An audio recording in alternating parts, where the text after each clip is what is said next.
Evening with you.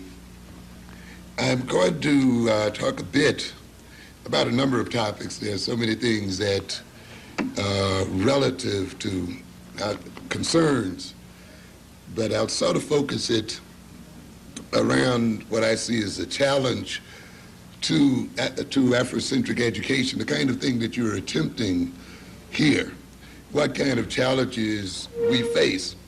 I'd like to start off by quoting from an article in the New York Times, Monday, August 31st, which I'm sure many of you, being well informed, read, but I'll just sort of repeat some of the areas.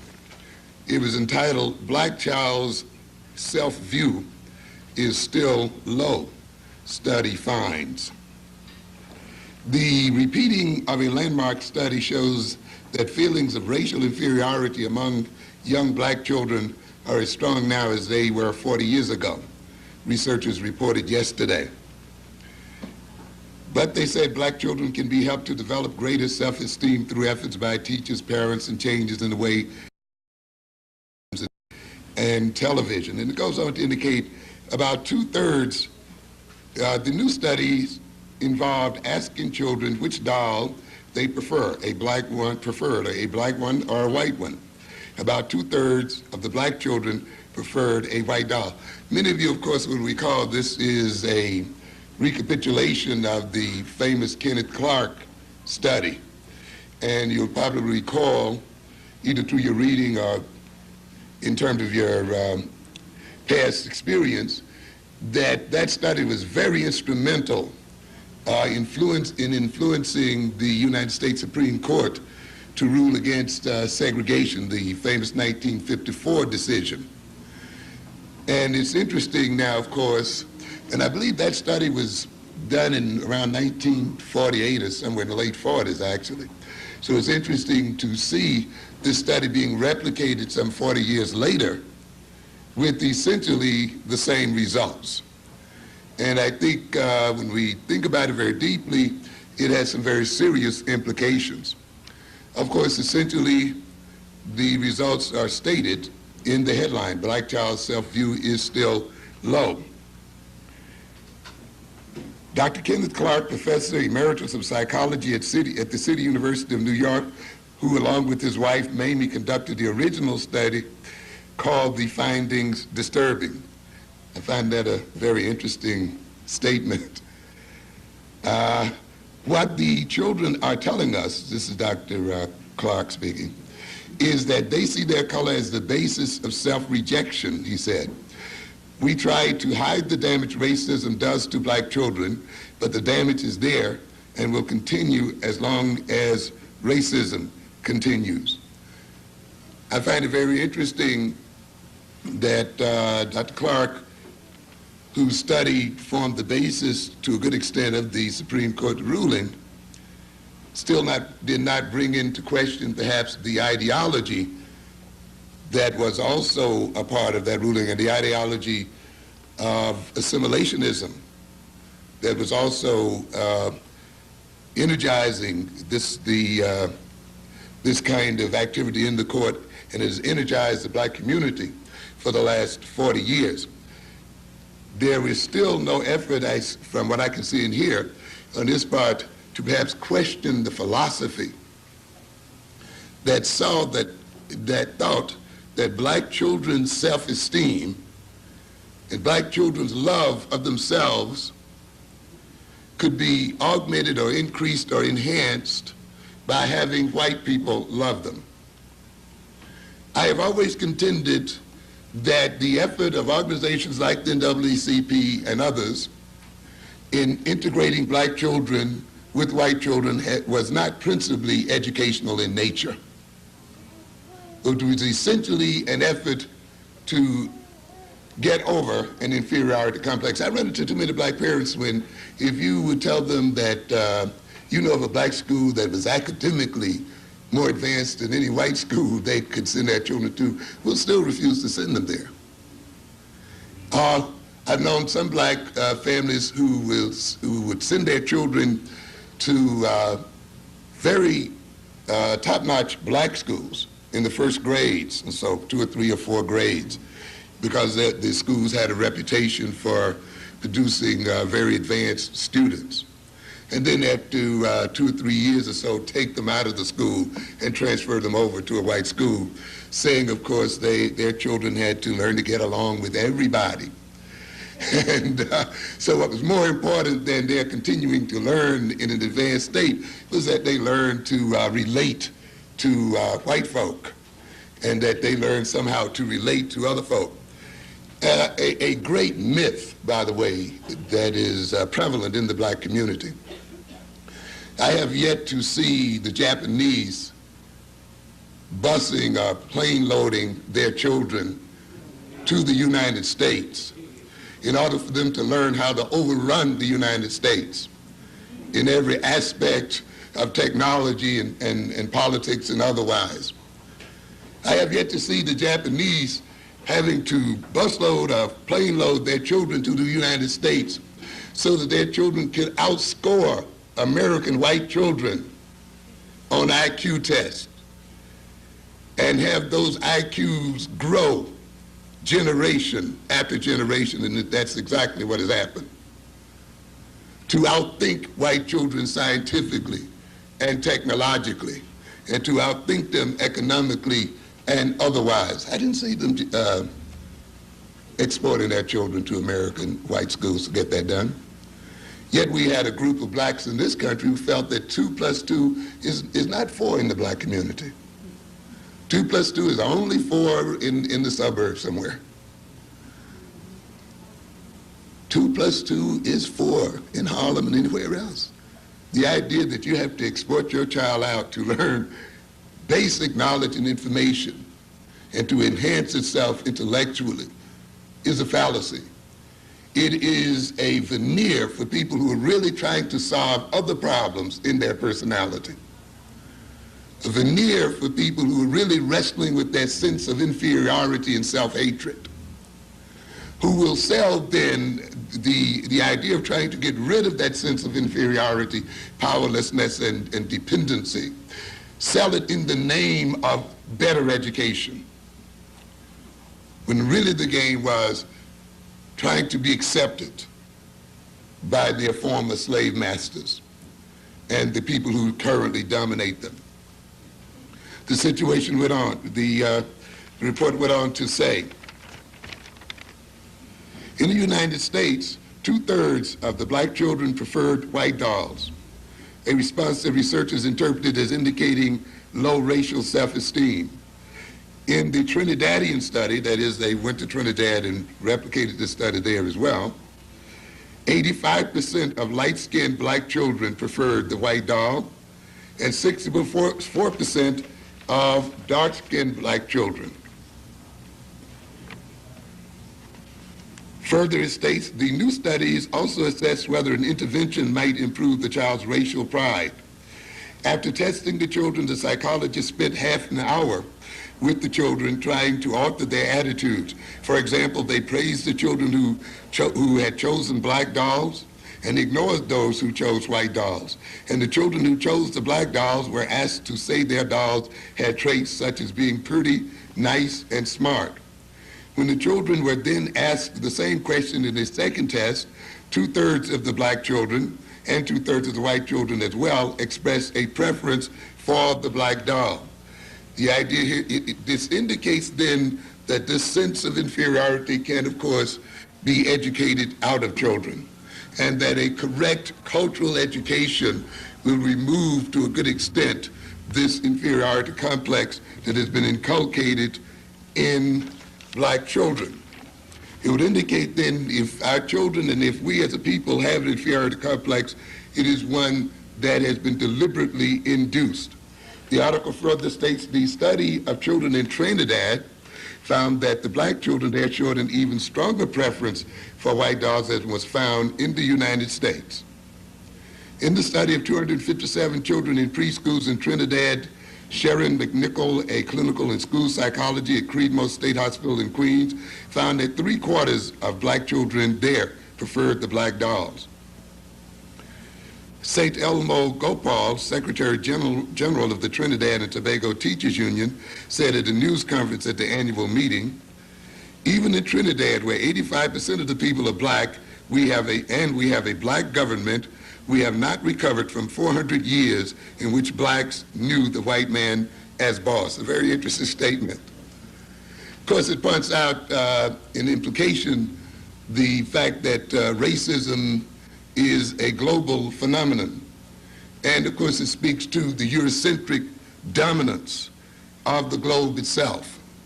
And I'll be back to the statement in a moment.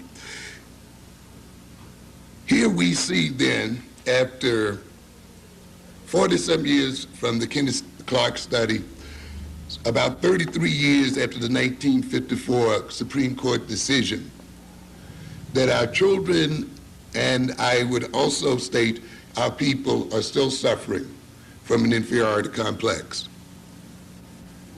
At the time that Justice Jackson is running for president and Judge Marshall is sitting on the Supreme Court and Bluford is flying to the moon somewhere in McNair, and now a black woman is preparing to go and explore space. At the time that there's been an election of black mayors and other officers across the country, at the time perhaps when there's been an increased number of black faces on our TV sets and various black achievements, we still find as much black inferiority as it was some 40 years ago. This, I think, has serious implications. I think it makes us question whether segregation itself was really the cause of the feeling of inferiority in black children and in black people, as we thought. It'll make us question also what I think was a naive belief that if we integrated with the whites, somehow they would stop seeing us as people of color or as black people. If we integrated with the whites, somehow the world would stop dividing itself up in terms of race, that somehow the world's division of itself in terms of African people and European people, black people and white people and so forth would somehow end. I think this study clearly implies then that this is not the case. I think it implies on a deeper level that inferiority in black people is a political and social necessity. I often, in speaking to my colleagues and others who are interested in psychology, and of course in the current book that I'm trying to develop now, get across the idea of how black psychology differs, particularly black psychology at this time, differs from Eurocentric psychology. And I think one of the major ways that it differs from Eurocentric psychology is that when we talk about abnormality in the black personality, when we talk about feelings of inferiority in black people, feelings of self-hatred and self-alienation, feelings of incompetence, feelings of powerlessness and so forth that we hear a lot about, we must recognize that these feelings are a political and economic necessity. And we should start from that premise if we are to understand the psychology of black people. I often put it this way. In order for us to be in the state that we are in today as people, we have to be out of our minds. We literally have to be crazy. It is necessary for us to be crazy. It is necessary for us to be backwards. It is necessary for us to be maladjusted. It is necessary for us to be disunited. It is necessary for us to be self-hating. It is necessary for us to be filled with an inferiority complex. In a world where the European is essentially about 10% of the world's population, If that 10% is to continue to rule over the other 90%, it must keep that 90% out of its mind. It must keep that 90% in a state of deception. It must keep that 90% filled with a feeling of powerlessness and incompetence. If this 10% is to continue to consume more than 60% of the world's resources, if this 10% is to continue to rob African, Asian, and other nations of their material wealth, then it must keep those people in a state of maladjustment. And this implies then that no matter how much integration you may bring about, the feeling of inferiority must be a constant in the black personality. No matter how many people you run for president, no matter how many mayors you get elected, no matter how many people you get on the board of IBM and the others, the basic sense of inferiority, the basic sense of dependency must remain a constant in the black mind. And I will indicate this, and I think this study, which occurred now some 40 years later, shows this to be the case. Dr. Clark shows surprise that after all of this time, this feeling is still there. I would not, and I don't think any student who's basically looked at the necessity of black people being out of their minds as being the foundation of European dominance would not be surprised. I think it was quite predictable. Remember, these children have this feeling of inferiority basically from the end of their second years.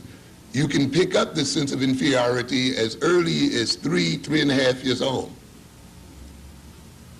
So it starts very early. And I'm still working through my mind the implications of that finding. We are talking about preschool children, not only children that are in school, but children who are having this feeling prior to school. This would, of course, indicate that to a degree that our environment is saturated with racism through TV, through the various media, through the pictures our walls, through the unconscious and conscious state, can influence the child's behavior and attitude starting in the womb itself. And I often start my developmental classes not with the prenatal period and how egg meets sperm, but with why do you have children in the first place? Because the reasons you have children will influence their development.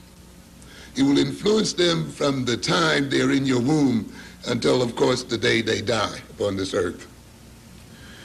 It would indicate then that to a degree and in some way the black community itself has been induced in helping to bring about a feeling of inferiority in its children.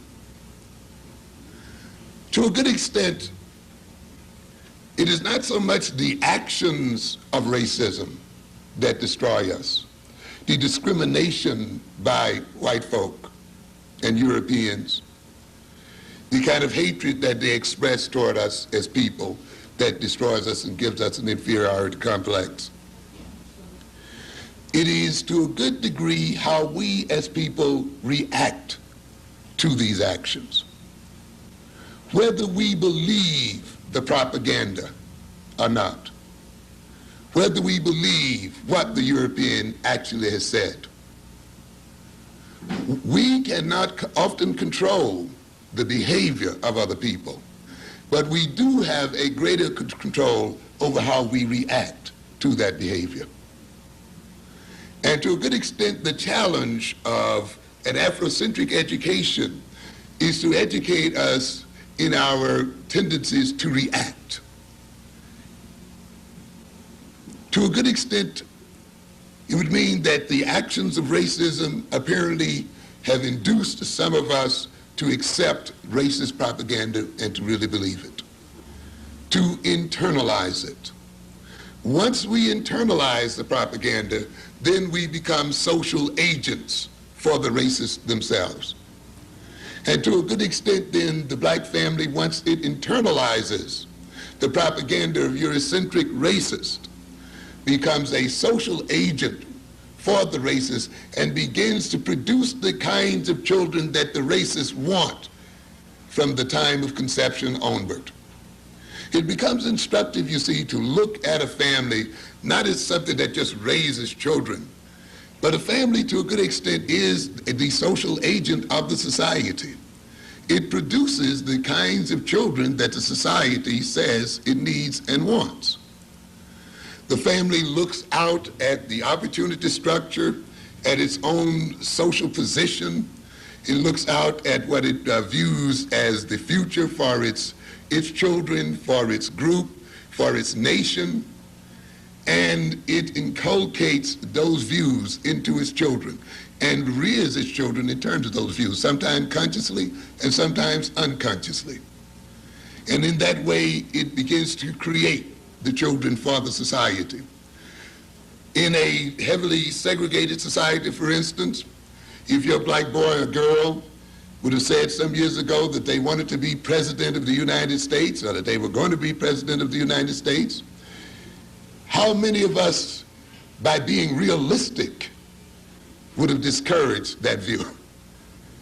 You know, ain't no black man going to be this or no black woman going to be that. Be real. And in the service of being real, by saying, well, I don't want him to be disappointed.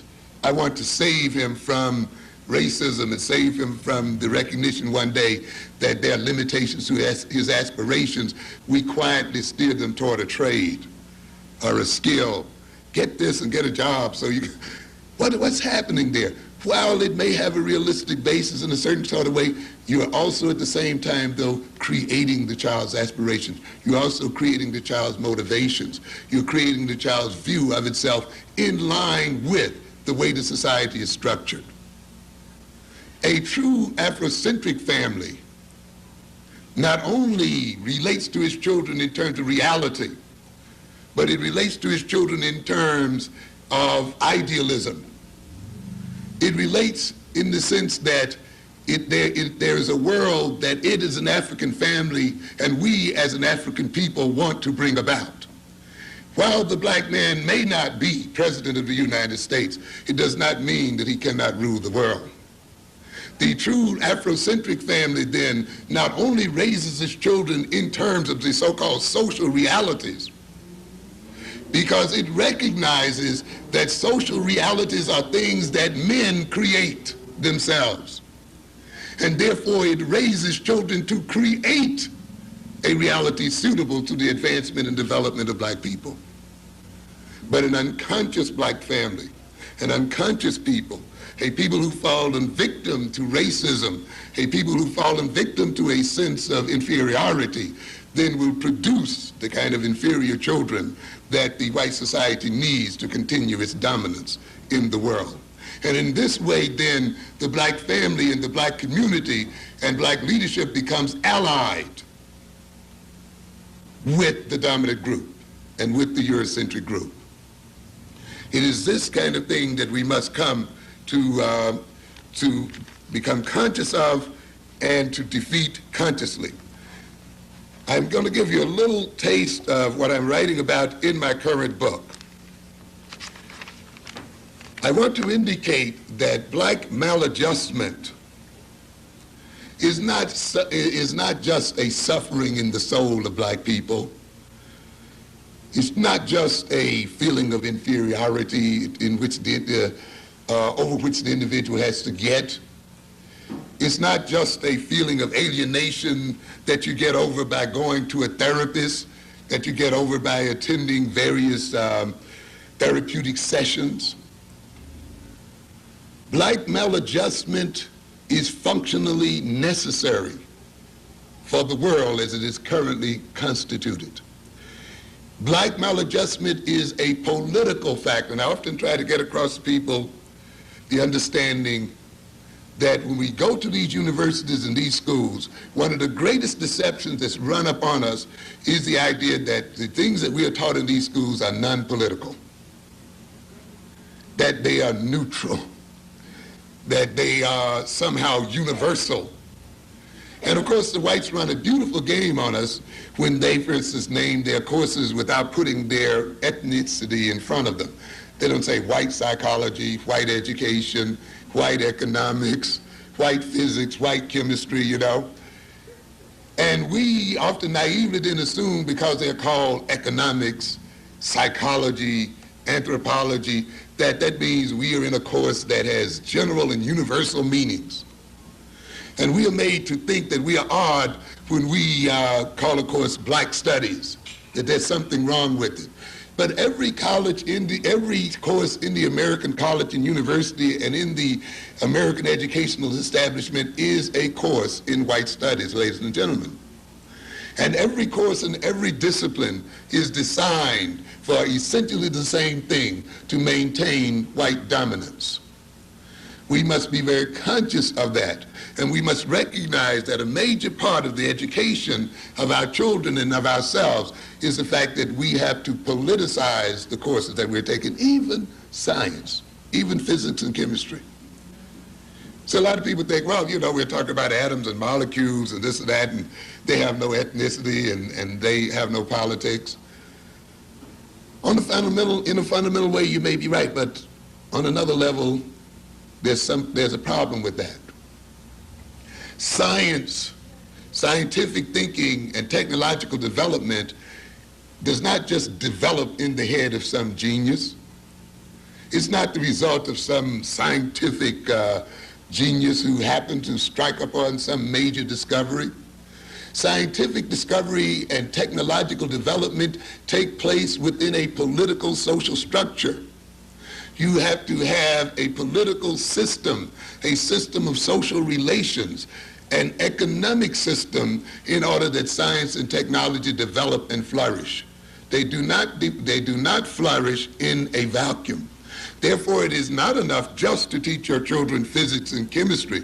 You must teach them the politics of physics and chemistry. You must teach them the economics of physics and chemistry. You must teach them how a system must organize itself politically and socially such that physical and chemical research take place.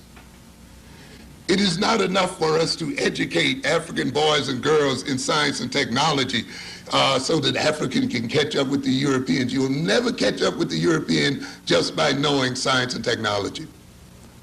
Because, ladies and gentlemen, you have to finance technological research.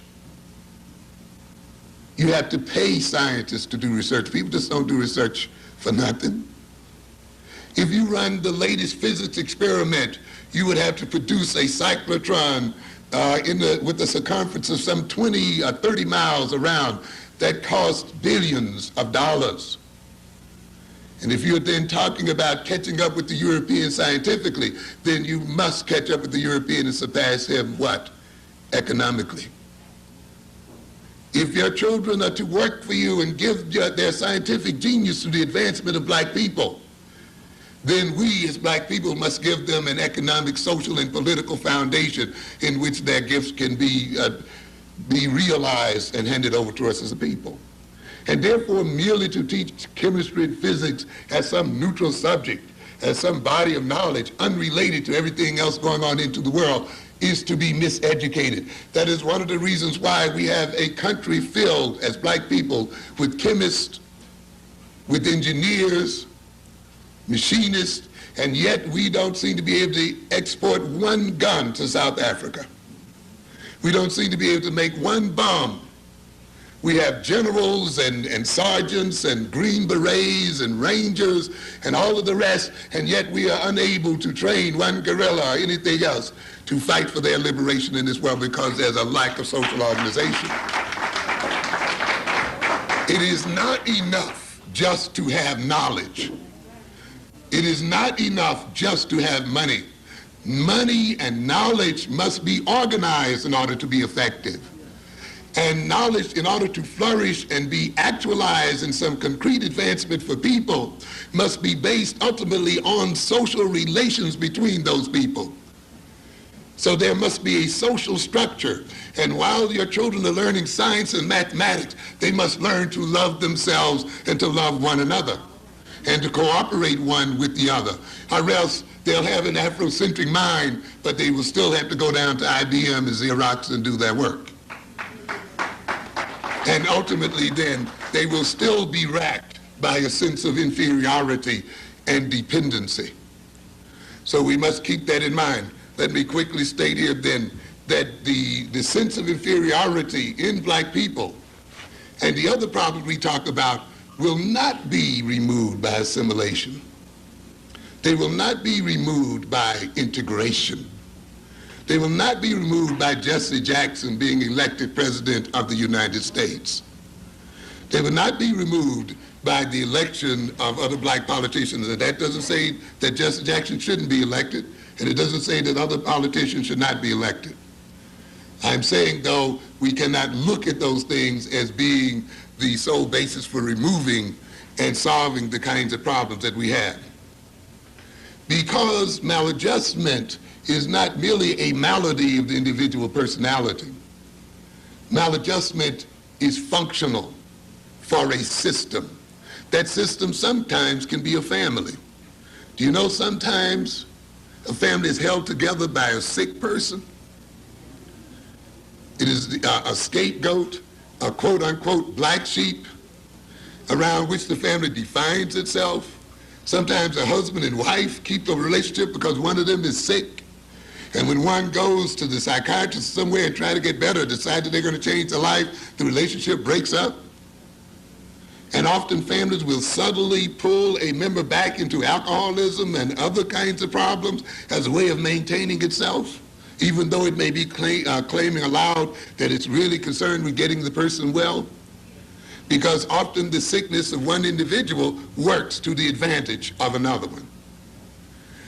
And I will say then, when you see a society producing a lot of illness, the illness must be functional for that society. The sick people must be playing a very valuable role in that system. In other words, people don't drive you crazy for nothing. There's some benefit involved. Let me read this section then.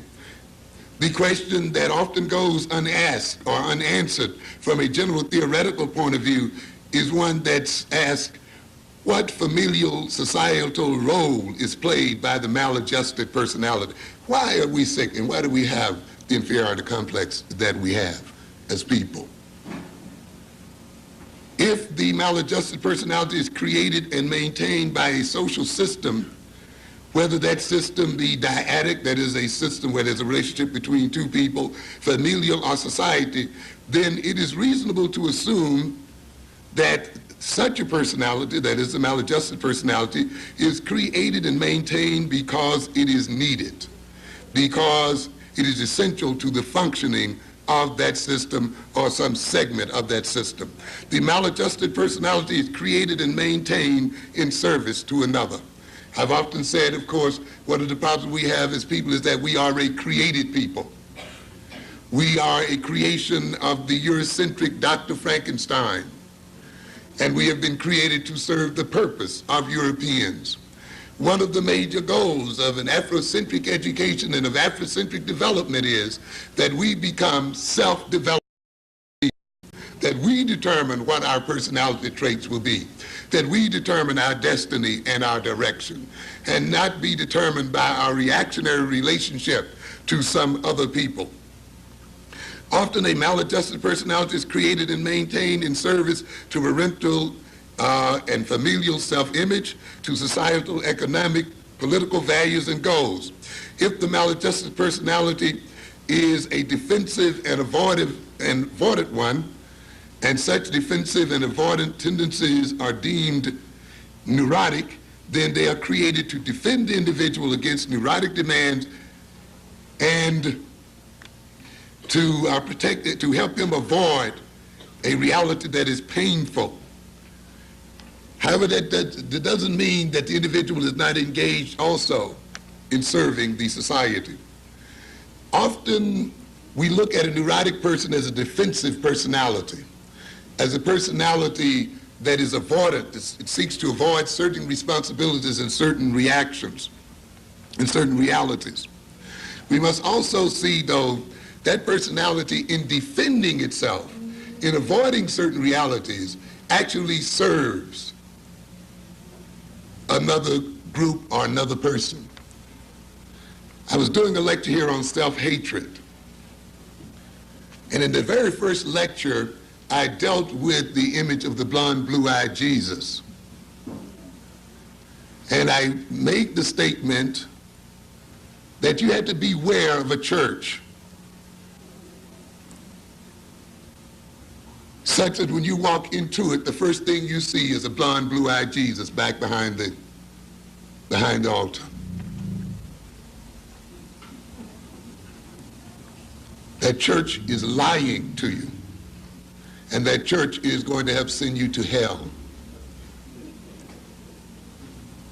How did I say that? Because first of all, there's nowhere in the Bible that a description of that Jesus has ever been given. And secondly, that Bible strictly states that graven images should not be made, and it's done. And one minister jumped up offended because of that statement and took the statement personally. And I'm a minister in the such and such a church, and I took a course under Dr. Cone at Columbia University, and just laid it all out for me, and objected to it as if I were attacking the minister directly, when I was dealing with the concept, and I was dealing with the psychology of having gods painted in alien forms, and how that induces self-hatred and maintains self-hatred in the people. How praying to a white man is damaging to black people, and how thinking of God as a white man is damaging to black people. I'm dealing with the concept here. Yet she felt a need to defend what she thought of as herself and her profession. But in defending herself, she actually defended the system. She actually defended the status quo. And many of us then, as neurotics, you see, as we engage in our neurotic and maladjusted behavior and defend our egos and defend our vanities and defend our prides, actually support and hold up the system. Parent or justify the abusing family. And how we, in many instances, end up justifying the system that abuses us. Integration itself indicates that, wanting to live and be loved and lay around with people who destroyed us and enslaved us and given us the greatest pain in the world. Sometimes what we call in psychology the love of the aggressor. The people you want to love most are the people who've done the most damage to you. Unhealthy personalities cannot be created by healthy environments.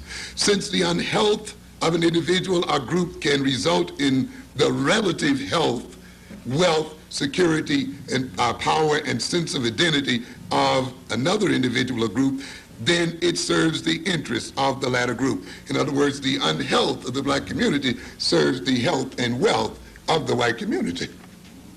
Just as the sickness of the drug addict serves the health and wealth of the pusher. So in a sense, then, it becomes in the interest of the pusher to keep the addict, of course, addicted, even though he claims he's doing him a service and a favor. The latter group becomes dependent, that is, the unhealthy group, comes to need the unhealthiness, and that is the dominant group really becomes dependent and comes to need the unhealthiness of the former. If the health of the former means a reduction in the dominance of the latter, then the latter resists the health of the former despite its pretensions to the contrary. In other words, when we even see assimilationism, we don't have time to talk about it here tonight, but in many ways assimilationism and integrationism is really another prompt for the maintenance of white power. And while we thought that we bought it in to a great extent, I would argue that to a good extent the white ruling class helped to push it as well, because it also helps to maintain the white ruling class in power. When you have a minority of people, such as the European, often in order to stay in power they must recruit from the very people they oppress. And therefore, they will call up from those people certain talented people or other types who then will identify with their masters and help then to maintain the control over the masses. This often will be called integration and will often be called desegregation. But ultimately, if you look very closely, you'll notice one thing, that the real power relationship between those two groups has not changed. I talk about a number of things we call constants, that if we look closely in the relationship, at the relationship between Europeans and Africans, we will note that there are certain basic things that have not changed despite all of the other things we look at. Despite integrationism, despite political and social change, there are things that are still basically the same and have been the same for the last 400 years. The real power of black people, particularly if you talk about military power, has not changed fundamentally since the very time we met the European.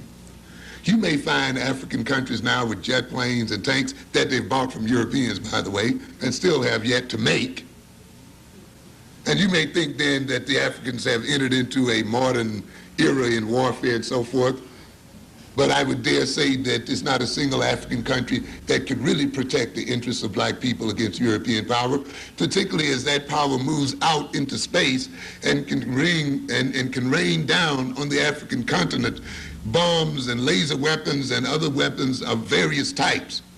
And African countries having no anti-ballistic system, no Star Wars system, no system to fight war in space, is literally defenseless. And yet they may fly the latest American jets, and in the face of American and European war power, we are still ultimately defenseless. That has not changed fundamentally in 400 years, ladies and gentlemen. The European economic control of this globe fundamentally has not changed either. The European control of information has not changed fundamentally either. The European control of definition, the definition of reality, the definition of what is and is not, has not changed fundamentally either, and that has been the case for a long time.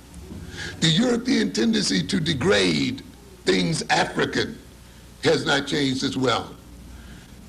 You may now have a degree in computer technology. You may now have a job that pays you $40,000, $50,000, $60,000 a year, but your fundamental relationship to the European has not changed one whit from the fundamental relationship between our African forefathers and his European slave master. For as you work your computers, you still work to the profits of Europeans.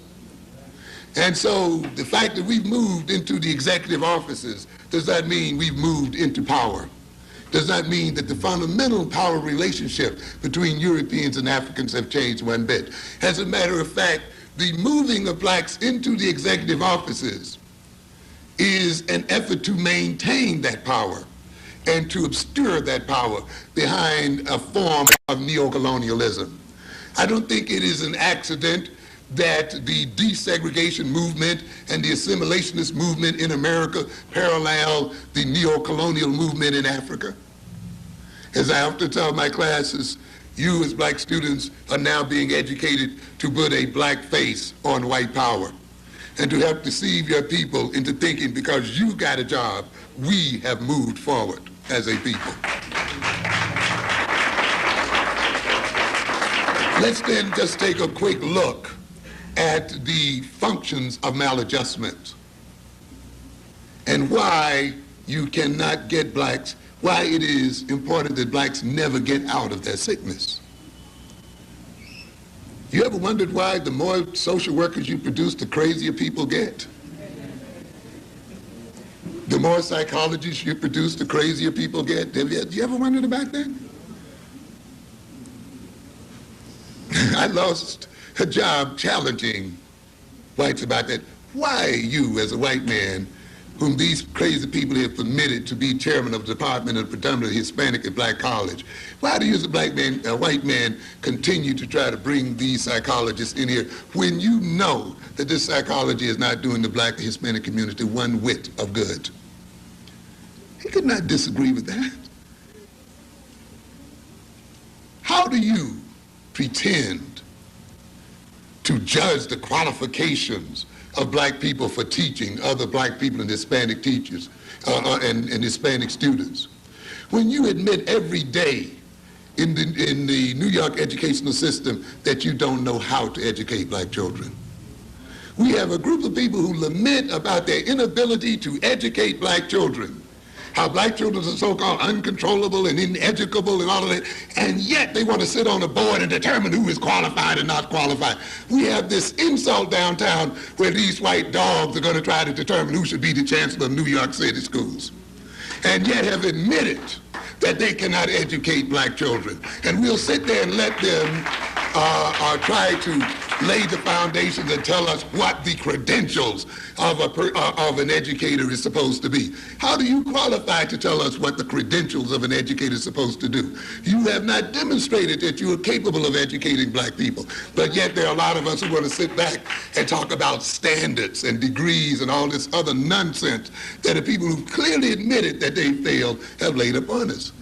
And yet we have a lot of this going on in the system. But this kind of stuff must happen if black people are to continue to be subordinated. How is it functional? The captive African maladjustment justifies European dominance and exploitation. Because we are crazy, because we are criminal, because we are addicts, because we are that, the Europeans have a right to put their police in our community. They have a right to run the welfare agencies that keep us crazy, by the way. They have a right to intrude into our cultural families and personal lives. Why? Because, you see, they are maladjusted. They have learning deficiencies. They have this and that. Therefore, we're coming in to help and treat them in some sort of way. We are bringing in foreign aid. We are calling on the IMF to study and regulate their national economies and so forth. So you will see the so-called sickness and dependency and lagging in development and all of these other kind of things every day are justifications for the Europeans to intrude upon African life and seek to control that life. And when we accept their definitions, we accept their dominance. We ask for their dominance, and we see their dominance as some kind of aid to us. Yet when we look some 40 years later, we are in the same position or in a worse position than before. How do we solve it? Asking more of it. Well, let's get more degrees. Let's see that the teachers get more degrees. Even though the more degrees they get, the worse the education has become. But what's the solution? Send them back to school for some more. The more money that's been pumped into school, what happens? The worse the education has got. What's the solution? Let's put more money into school. Idiotic solutions all over the place. But you see, you cannot expect a neurotic to think normally. That's the essence of being what? Neurotic. If you thought normally, behaved normally, you wouldn't be a neurotic, would you? So being maladjusted justifies European dominance, rationalizes Eurocentric treatment, as I just said, of African people, and thereby reduces their guilt and self-condemnatory feelings for behaving toward the African in ways contrary to their stated political and constitutional, ethical, moral, religious principles. You know, these great Christians and these great people who believe in equality. How do you believe in equality? You know, the greatest problem in this country was, how do you believe in equality of man and yet enslave a group of men? How do you believe in this and mistreat and discriminate? In order to get out of that dilemma, then, you must make those people what? Less than men, less than human. You see? So then in that way you can justify what you're doing. They're not fully human. They're not fully men. They're not fully intelligent. They're not fully capable of self-government. They're not fully capable of guiding themselves. Therefore, it's only incumbent on us, those of us who are lucky enough to be more intelligent and divinely sent to rule over men, to take care of them. It is incumbent upon us to take up what? The white man's burden, which happens to be the black man. But actually the other way around is we have to carry them as a burden. The maladjustment of black people maintains Eurocentric self-esteem, self-definition and identity, self-concept, sense of security.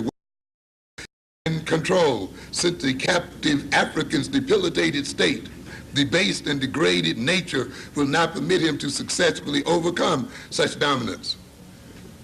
The lowest European on the lowest street, Skid Row in this country, can always say one thing: at least I'm not black.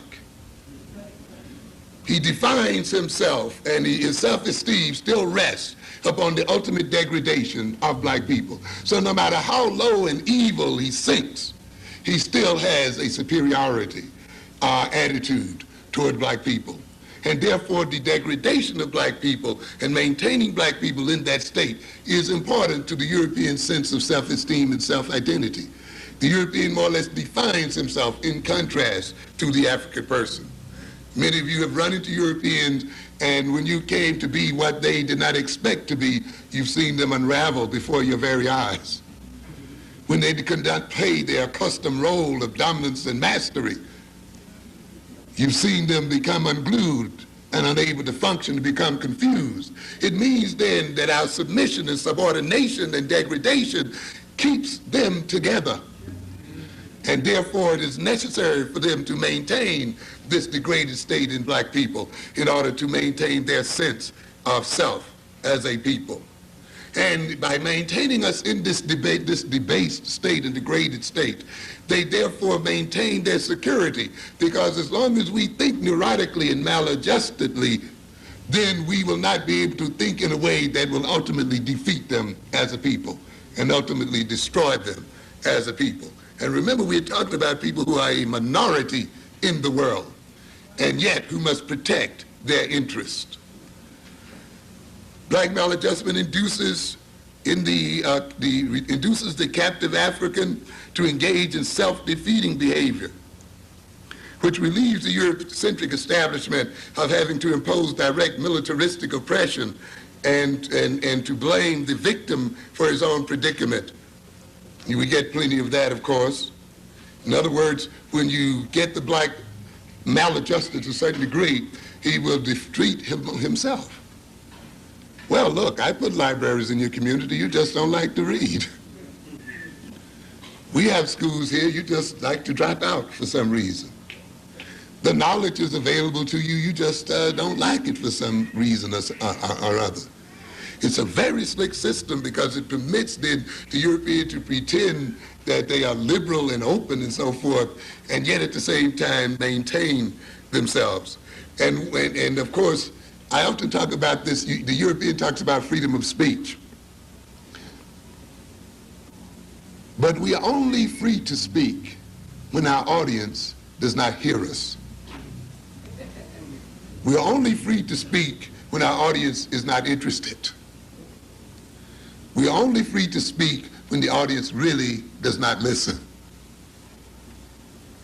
Oh, I can sit here and call Reagan all kind of name and talk about white folk. That illustrates what a great system we have here. But how is this possible? To a good extent, it's possible because, you see, at first you induce the audience not to be what? Interested, not to care or to be apathetic, and then you just let the person speak as long as they want to. You induce the audience not to be active, and therefore knowing that after the speech is over, no real activity will take place, so you let them talk as much as they want to. So the system of slavery, you see, and Jim Crowism that occurred shortly thereafter structured the black personality in such a way that despite the Marcus Garveys and the Malcolm X's and other people, there's been relative little change because the reception often of the audiences was such that they would not threaten the United States after they heard the speech. We are only free in this country to do the wrong thing. Recognize what happened to Farrakhan. Farrakhan has been saying the same thing for 20 years.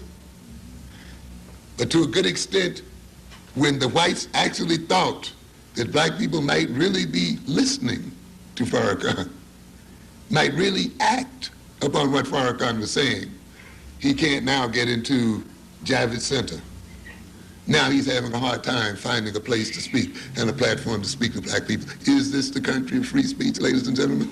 You better not believe it. There's no way. We say we are free. What is freedom, we say?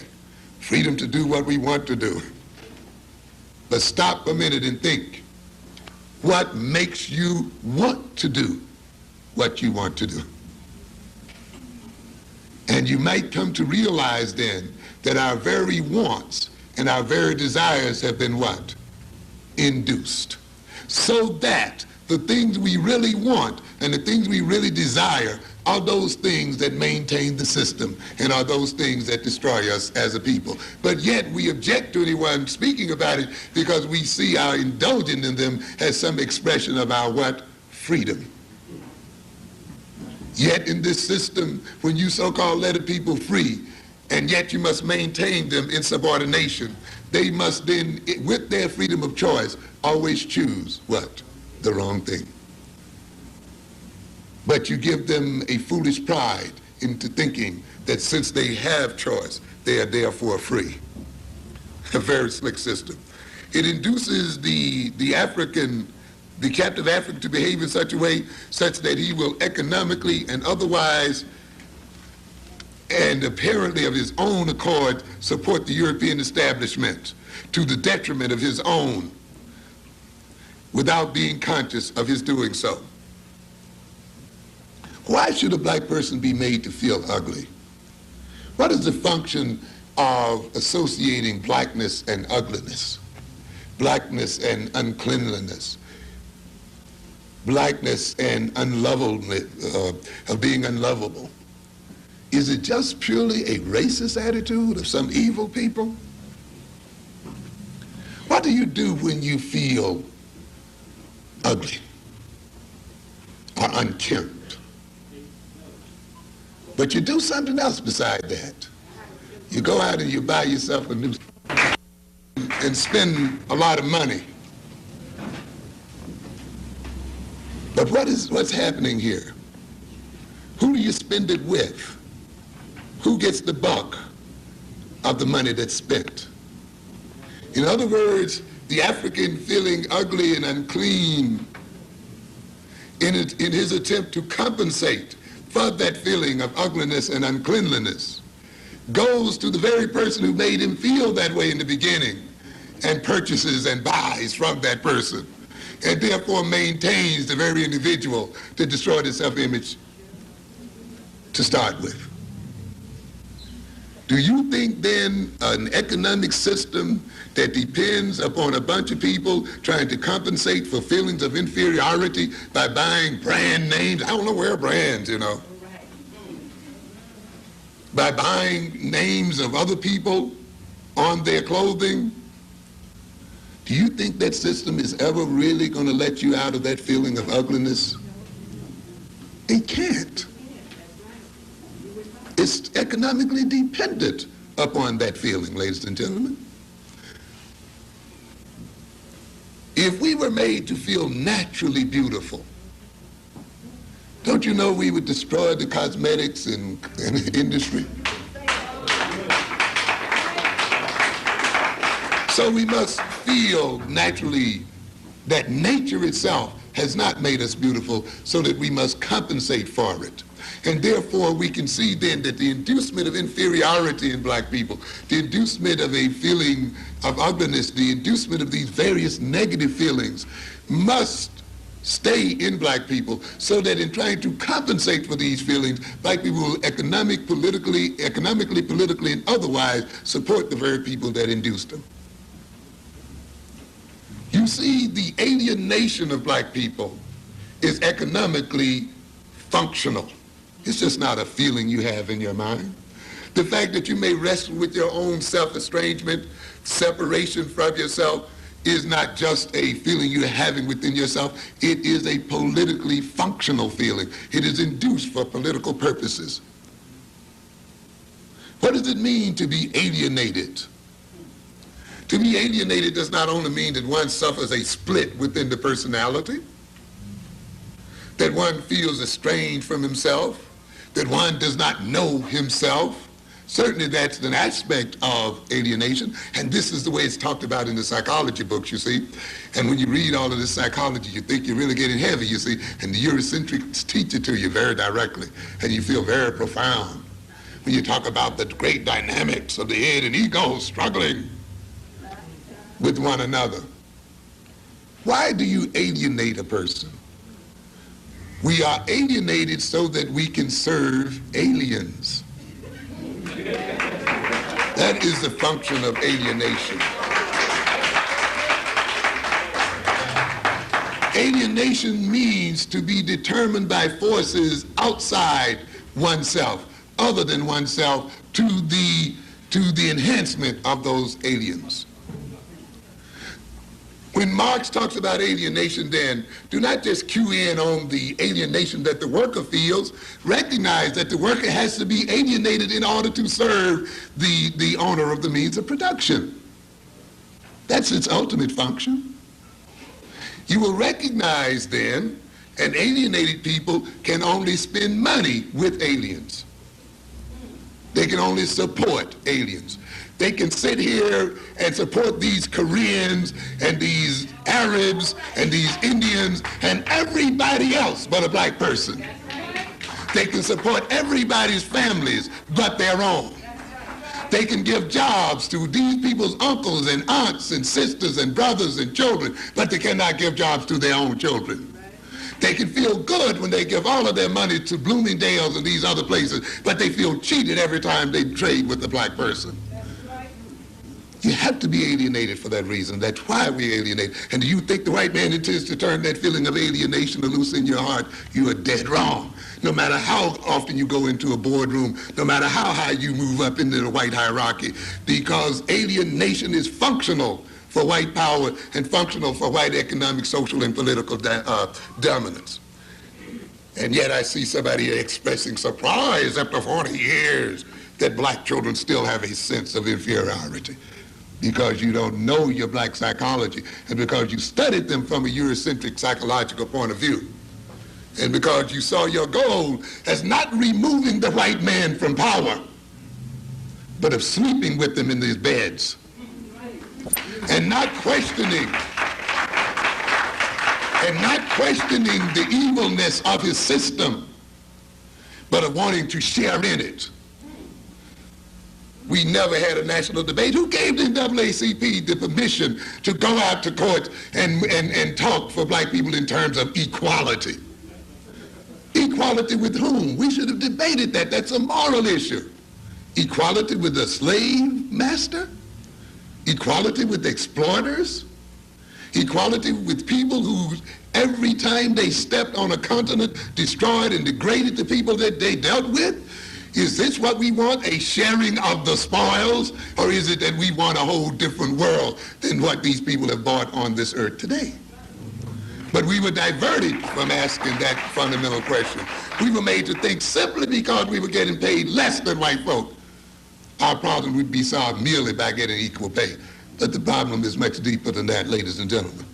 But that too is a part of the illness, you see.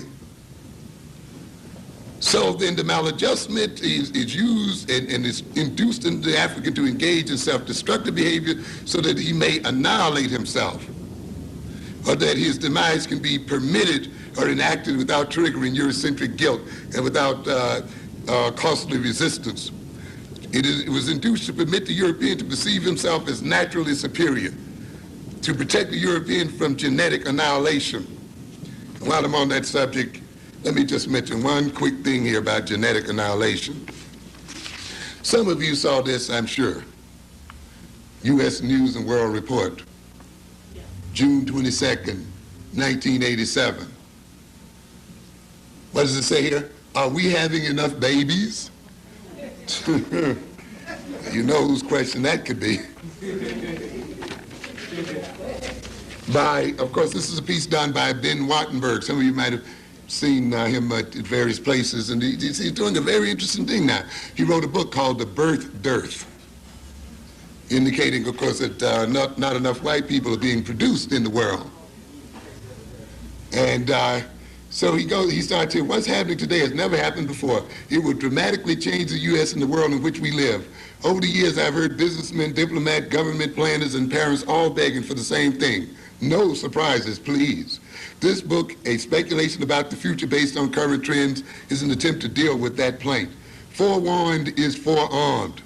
What is happening is this. For about a decade and a half, the peoples of the free, modern, industrial world, that includes the U.S., have not born enough children to reproduce themselves over an extended period of time. We had a baby boom. Now there is a birth dearth. I believe that the birth dearth will, in the near future, begin to cause turbulence at every level of our economy. I believe, too, that the birth dearth will leave in its wake tens of millions of unhappy adults who will end up with no children at all, or fewer children than they really wanted, or no grandchildren, or fewer grandchildren than they had hoped for. I believe the demographic and immigration patterns inherent in the birth dearth will yield an even smaller proportion of Americans of white European stock. This will likely cause more ethnic and racial tension and turmoil than otherwise would occur. That's what you see. People concerned with what? Their genes, maintaining their ethnicity, seeing it as an important fact and not trying to obliterate it the way we and our assimilationist people have tried to do, not trying to forget who they are, but trying to hold on to their identity. This is one of the challenges of Afrocentric education, by the way. And one of the things that we have to look at, what would happen if these Europeans begin to disappear from the face of the earth? What will happen if they decide that they are not going to disappear and want to make some other people disappear? How are they going to deal with their low birth rate? What are the political implications about that situation? It has very serious implications for African people. And these people are now getting ready to deal with it. I believe further, he says, that the birth dearth may well turn out to be of great harm to the broadest value we treasure. It will make it difficult to promote and defend liberty in Western nations and the rest of the modernized world. Talking about white folk, certainly couldn't be talking about us in terms of liberty.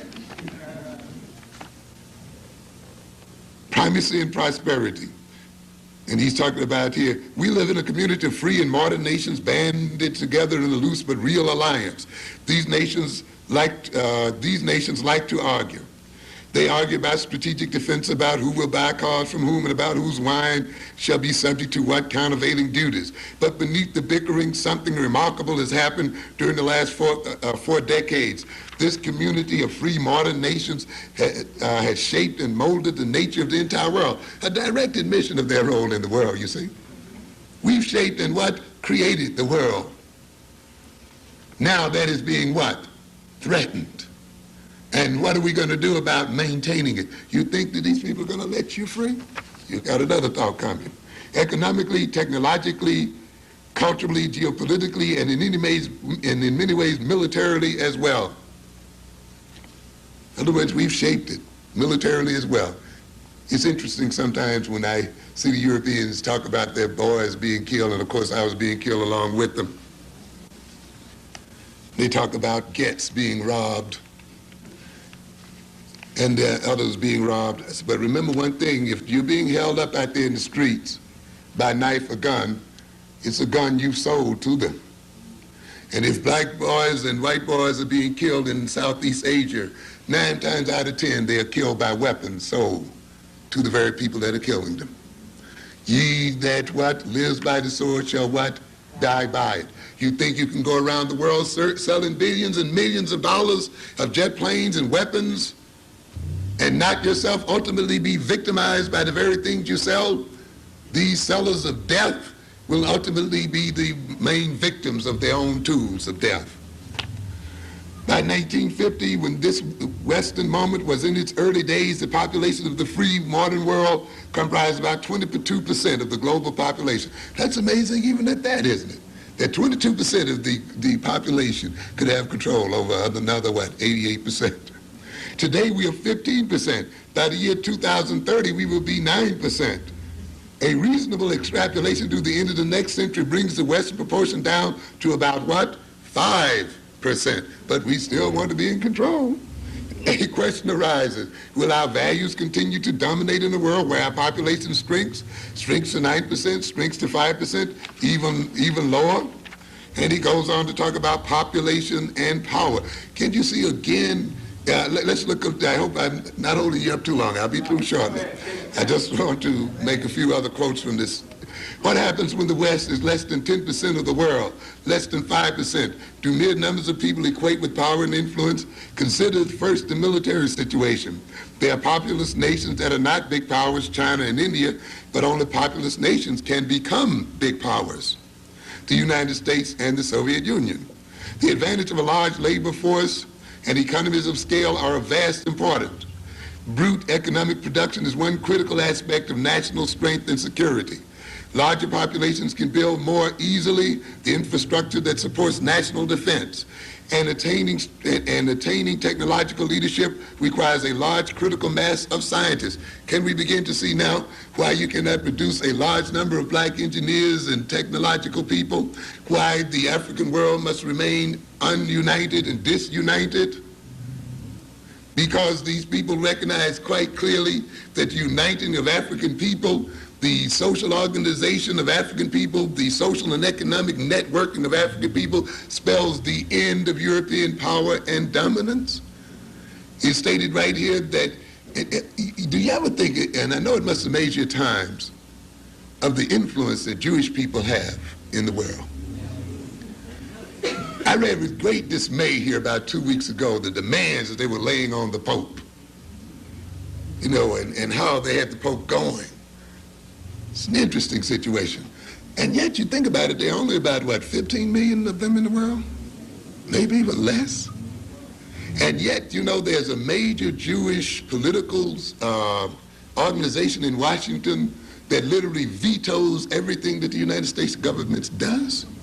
That the United States budget itself is submitted to this organization, that this organization literally determines who and what nations and what groups will get what from this United States, even though this group is less than 3% of the United States population, ladies and gentlemen. It's an amazing situation there. Here are a people, population-wise, are smaller than a gnat.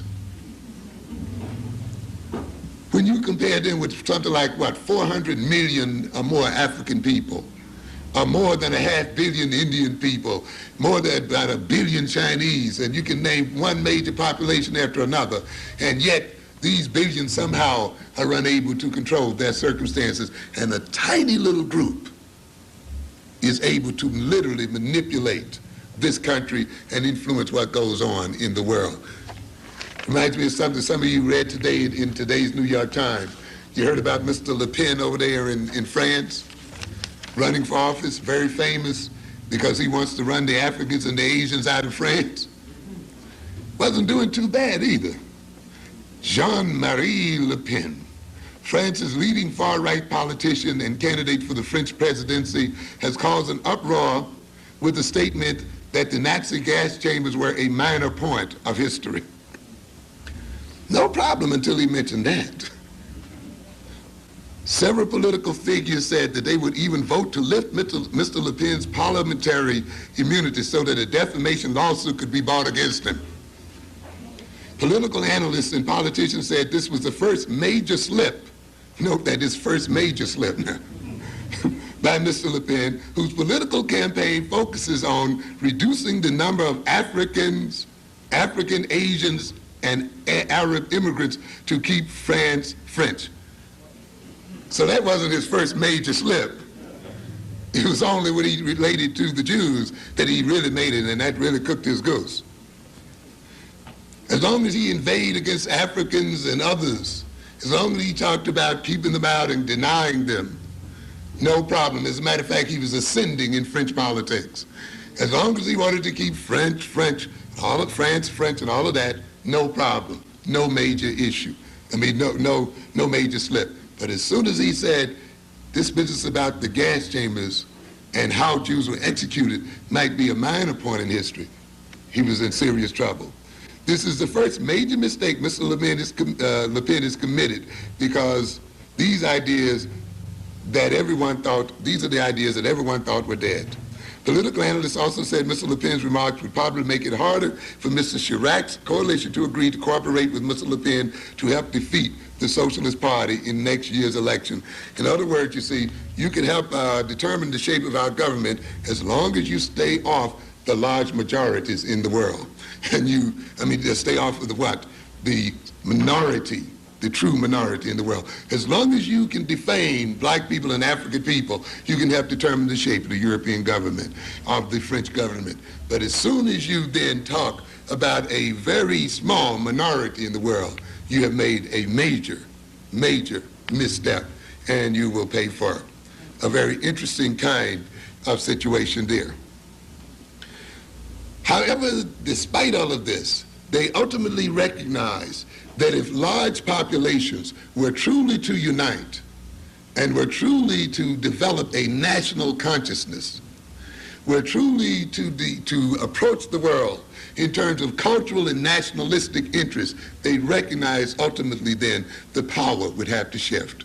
And of course we know then that is one of the major reasons why the European must minorize large groups of people and must make people who are ethnically the same think of themselves as being ethnically different. On a larger consumer market, only a larger consumer market can support much broad-based industrial scientific innovation, which often spins off into the military field. And he goes on to talk about, later on he talks about, and culture counts. Values count. If the peoples of the world admire Western values and seek to adopt them, we are what? Stronger and safer. So you think then, with this kind of attitude, that African values will be permitted to flourish among African people if we leave it up to them to determine what values are there? There is another to be poor. Blacks and Hispanics have higher fertility rates than whites, although middle-class blacks have lower fertility rates than middle-class whites. Very interesting situation there as well. Have we, as black people, been so concerned with living in the European lifestyle that we've given up reproduction? No. Yet, many of us who are in the so-called middle class have done exactly that. This situation also illustrates the very deadly nature of European society and its very opposition to African values. You must recognize when you read Freudian psychology, at the bottom of that psychology is a critique of European society. A society that comes to hate sex. A society that sees sexuality as its enemy, as in opposition to civilization. A society that denies its gods sex and sexuality is a society ultimately that's going to be a deadly one. How can you have fear and hatred and antipathy toward the very source of life and not ultimately side with death itself? And I think one of the major reasons this society has become deadly and a threat to the life of the very world itself is that it has problems with its own sexuality. And it has problems with the very basic nature of man. It has such a problem then that those who have the most to give to children, you would think, in terms of wealth, knowledge, and so forth, are the very ones that what? Do not have them. There's a problem there, ladies and gentlemen. And it's interesting to note then that this is diametrically opposed to the African sense and to African values that look at life and growth and development as a great value. But yet we note as African adopts these European values, they will also adopt the deadly nature of Europeans to the point often of killing their own children or denying them birth or denying them conception in the first place. And now the European is beginning to see the result of the philosophy that they have put forth. What happens in America? He goes, and it's interesting to note that this is one of the challenges. Further, recent immigrants have higher fertility rates than other Americans. By the way, some of you might have read 2 or 3 years ago about the browning of America. The idea that the Hispanics are moving in so rapidly that at the rate they're going, they'll soon be America's largest minority. There will be more Hispanics in this country than blacks. And that at the rate they're going, we'll literally have a brown America. That's a major question we have to deal with too, ladies and gentlemen, by the way. What will happen to the black population in this country as it is outnumbered by the Hispanic population, or as it is balanced off by Asian immigration? That's a challenge that our children must be educated to meet. I know it's a question we hate to deal with, and often we want to lump a lot of problems on the white and non-white, forgetting, though, that we as people have to compete against all people on this earth. Africa has to compete against Latin America as well for markets in this United States and other places. And we have to compete with other non-white people. And the idea then, and we just cannot let then other non-white people just function the way they want to without also looking at it in terms of what it means in terms of our own self-development, growth, and survival as a people. The influx then of Hispanics in this family, in this country, will have a major impact upon the quality of black life in this country. And I think those of you who, of course, go in the black community can already see that. Those of you who may go to Miami can already see it in very clear terms. And in certain parts of New Jersey can see it. And yet it's an issue that we don't want to face. The rate is less than that if illegal immigrants are counted. That let me go back. Today, fewer than 20% of legal immigrants to America are of white European stock. The rate is even less than that if illegal immigrants are counted in. There is little reason to think this will change. Birth rates in Western Europe are so low these days, there's hardly anyone left to leave. In other words, hardly any whites to come over anymore. Today, about 80% of the current total United States population is of white European stock. At roughly current rates of fertility and immigration, demographers Leon have projected that by the year 2080, the white European share of the U.S. population will be down to 60% and will be shrinking. With a higher rate of immigration, it will only be 50%. Very interesting. Reminds me of that movie, War of the Worlds, you know, when it looked like the aliens were taking over and then they died because of disease. Will the European die out? Will our problem be solved by their mere death? While we may take some pride in that if they don't increase the rate of babies they're having, we may be faced with another problem, though. Are we to get the European off of our backs only to have the Asian and others on our backs? So the idea that the European may die away or fade away should not give us too much relief, because we are still faced with the challenge of other groups exploiting us as well. What happens in America with birth dearth conditions under these scenarios? I think it will yield some unnecessary social turbulence. But it's interesting. I can't read you all of it because it's a long piece. I would hope you get a chance to read some of the pieces. I just want to indicate one or two other things when he talks about the time to pay attention and so forth. As I reflect on our situation, it seems that the real and lasting solution to our problem is not finally to be found in the realm of politics, the tax code, or the immigration code. Our central problem is in the realm of the spirit. An interesting statement, I think. For in the last analysis, it is our spirit that shapes our politics, our tax codes, and our immigration codes. So what we're saying, the spirit that indwells in people ultimately determine all of the other things. He goes on to say, but suppose we could re-inspirit this generation, he's talking about his generation of whites, to understand and take pride in the fact that they are a part of a remarkable, potent, productive, humane, beneficent culture. Well, what happens when we tell ourselves that as African people? We are engaging in what? Self-segregation? Superiority complexes of some kind? But yet this man recognizes that the survival of European people depends on what? Inculcating in their current generation a sense of what? Culture, a sense of themselves as a people. Not getting rid of their culture, not getting rid of their identity, not trying to emerge with another people, but building up a greater sense of identity, relating to each other socially, economically, politically, and sexually to maintain their dominance in the world.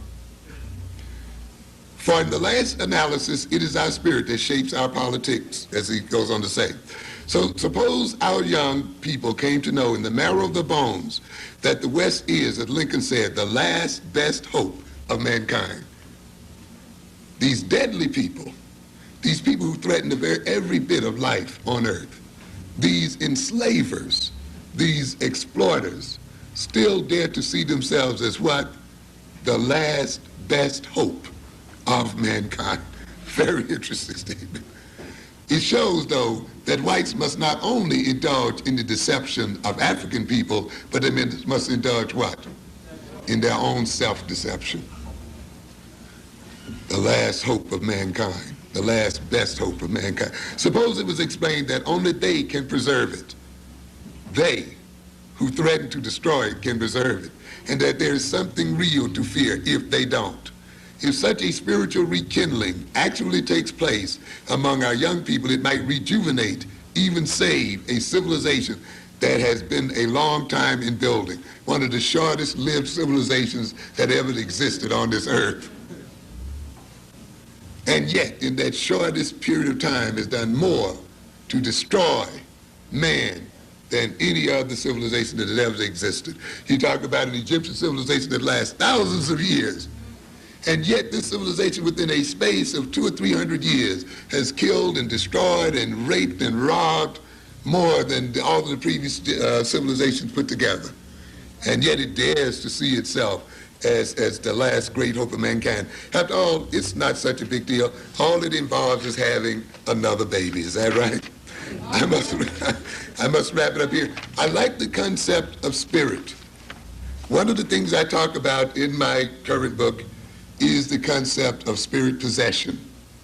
And I'm bringing back some concepts. You know, when you get into Afrocentric psychology, you begin to see where some concepts that have been put down, and I'll be through in a minute, by Europeans, are very functional in African psychology. One of the things that they like to talk about, of course, is this idea of spirit possession. And we think as a modern civilization that we've gotten over that belief in spirit possession, that people can actually be possessed by devils. But ladies and gentlemen, that is not true at all. People of every age are possessed in one form or another. What spirit possesses you depends upon the ideas that are accepted at the time. When the devil as a real entity was accepted by the culture and by the bulk of the population, the devil actually possessed people. You could actually talk to the devil and people. You could call them out, you know. And some of you saw the movie The Exorcist, and the devil is talking and carrying on. This actually occurs. And it's an interesting phenomenon in human life. How do you feel Jesus? How do you feel any God? To a good extent, you have to have an idea of that God, don't you? Somebody has to kind of tell you about it, don't they? You kind of have to know about it a bit. Once you get an idea in your mind, once somebody describes Damballa to you or describes this one to you, what can happen? The description can actually manifest itself in your body. You actually experience it as a physical presence. You know, during certain rituals, you can tell what spirit possesses an individual by the very physiognomy of their face and body, by the very way they behave, by the very way they dance, the way they talk. Each spirit has an identity such that when it possesses the individual, that identity expresses itself through the body and the behavior of that individual. So then, what are we saying here then? When you give a person a complex of ideas and they accept that complex of ideas can express itself concretely in the body and the behavior of that individual and affect the way that individual relates to another people. And it's interesting then, when the devil possesses a person, the devil exploits that person's body, uses that person's body, abuses that person's body, relates to other people in a devilish sort of way. Now then, we've gotten over the devil, but the devil has not really disappeared. Now we believe in unconscious forces. But if you study them very deeply, you recognize what has really happened is the devil has gone underground. And the devil has become what? Unconscious. So now you got the devil and you don't what? Know it. In fact, you've become identified with the devil and see the devil as one and the same as yourself. In the old days, we had an advantage, you see. You could see the devil as being what? Separate from the self. But now since Freud came along and said there's no more devil, there's unconscious forces, now we cannot tell the difference between what is us and what is of the devil. And it's interesting then that racism, it does not only express itself as an action of other people, it expresses itself as a spirit. And that spirit comes to possess a people and act through that people. And it destroys that people in terms of their behavior. When you are possessed by a spirit, you serve that spirit. You come to want to resemble that spirit. When a Michael Jackson or someone is possessed by the spirit of a white man, he wants to look like a white man. He wants to lighten up the skin like a white man. He wants to turn the hair like a white man. He wants to talk like a white man. He wants to walk like a white man. He wants to relate to other people the way a white man relates to black people. That's why you call other black people niggers. And that's why you treat them the way your master treats you. Because the spirit of the master is now in possession of the personality. They will even go so far as to get their nose trimmed and their chin narrowed and their cheeks raised and their total body mutilated so that the spirit that is in them expresses itself in the very face and features of the individual in and of itself. And this is why this man talks about spirit, because he recognized the implanting of a spirit in a certain people means the movement forward of that people, or it influences the behavior of that people. And that is why it is necessary for you here tonight to implant an African spirit in the breast of black people the world over.